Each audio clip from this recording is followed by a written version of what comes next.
नमस्कार मंडळी, स्वागत आहे तुमचं अर्चनाच किचनमध्ये। आज आपण करूया कारळाची चटणी।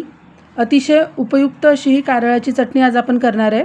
ही अशी कारळाची चटणी करून ठेवली की आपण जेवणासोबत तोंडी लावायला ही चटणी घेऊ शकतो आणि त्याचमुळे आपल्या शरीरात कारळ जातात। मग तर बघूया आपण आता कारळाच्या चटणीची रेसिपी नेहमीप्रमाणेच साधी सोपी आहे, त्यामुळे व्हिडिओला लगेच लाईक आणि चॅनलला सबस्क्राईब करा।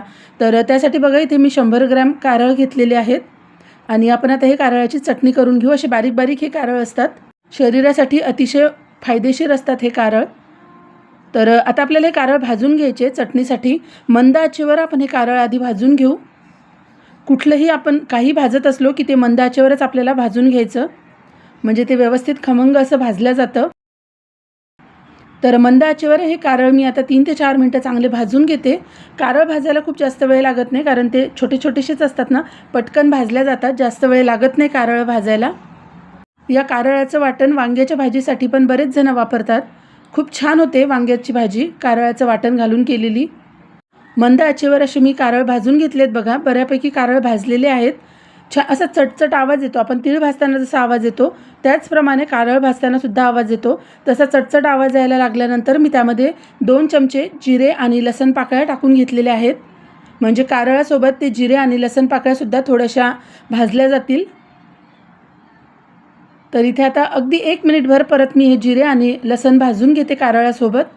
जेवताना तोंडी लावण्यासाठी आपण विविध प्रकारच्या चटण्या करतच असतो, मग तिळाची असो, खोबऱ्याची, शेंगदाण्याची, जवसाची। तर त्याचमध्ये अजून आपण ही कारळाची चटणीसुद्धा करून ठेवू शकतो। एकदा केली की छान आपण जेव्हा वाटेल तेव्हा जेवताना तोंडी लावायला ही चटणी घेऊ शकतो। डायबिटीज असो किंवा BP असो, त्या सगळ्या लोकांसाठी ही कारळाची चटणी खूप फायदेशीर ठरते। तर इथे बघा माझं व्यवस्थित असं हे सगळं भाजून झालेलं आहे आणि आपल्याला आता याला संपूर्ण थंड करून घ्यायचं आहे, कारण आपण ही चटणी मिक्सरवर वाटून घेतो आहे, त्यासाठी आपल्याला याला पूर्णपणे थंड करून घेणं गरजेचं आहे। तर मी याला थंड करून घेतलं आहे पूर्ण, आणि पूर्ण थंड झाल्यानंतर मिक्सरच्या भांड्यामध्ये मी हे काढून घेतलं आहे बघा। खूप सोपी आहे ही चटणी। सगळं मिक्सरच्या भांड्यामध्ये काढून घेतलं आहे। आता आपल्याला याच्यामध्ये टाकून घ्यायचं आहे लाल तिखट। चवीनुसार आपल्याला इथे लाल तिखट टाकून घ्यायचं आहे, तर मी इथे 1 चमचा तिखट टाकलं आहे। त्याचबरोबर चवीनुसार मीठ टाकून घेतलेलं आहे। तुम्ही तिखट थोडं कमी खात असाल तर तिखटाचं प्रमाण कमीही करू शकता। आणि मिक्सरवर मी ही चटणी वाटून घेतली बघा, किती छान ही चटणी तयार झालेली आहे। खूप छान लागते ही चटणी चवीला, तुम्ही नक्की करून बघा जर करत नसाल तर। तुम्हाला आवडली का ही कारळाच्या चटणीची रेसिपी कमेंटमध्ये सांगायला अजिबात विसरू नका। तर आपली छान अशी ही कारळाची चटणी ते तयार झालेली आहे। ही एका हवाबंद डब्यामध्ये ठेवून द्यायची, अगदी महिनाभरसुद्धा ही चटणी अजिबात खराब होत नाही। तुम्हाला जर व्हिडिओ आवडला असेल तर व्हिडिओला लाईक आणि चॅनलला सबस्क्राईब करा।